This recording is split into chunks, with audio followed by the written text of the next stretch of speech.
actually one of those businesses that were able to not just survive and sustain, but also grow a little in this very, very uncertain time. But I cannot say that it was a very, very plain and easy sailing. We had been hit as early as January.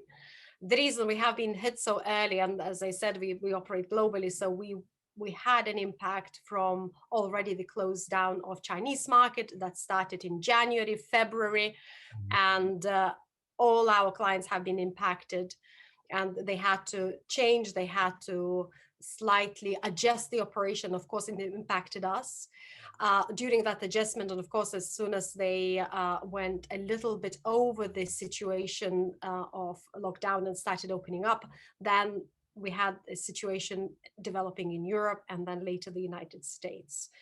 So it was a hard time for the team, for the organization. So we just won this wonderful award from Her Majesty the Queen, and we were very happy and rebranded and ready to embrace Roaring 20s. And then we were hit quite badly at the beginning. However, we made very I would call it dramatic decisions at the time. Looking in hindsight, it looks like we made good set of decisions which we took like long-term perspective. And one of the decisions that we made was to surrender all our physical office space, because we immediately looked at our expenditure, what we can save, where we can save, and how we can deploy our resources. And of course, taking benefit of all the government help that we had, because at the worst time, we had 50% hit on our revenue. Wow. And that was in April. So as I said, we took a big hit, we did. So we when I said hit in January, we just simply stopped growing. Yeah. But really the big hit came for us in April. And from that, we actually start to recover, not just to recover, but then in September, we had the record September. We were very, very busy, and we're still continuing being very busy now. So we are more or less recovered from the position. But of course, we are now in the second lockdown.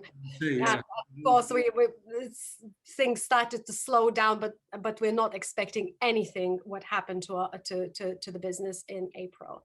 But I'm very pleased that the team was so wonderful, and they absolutely understood the seriousness of the matter. They were absolutely open-minded.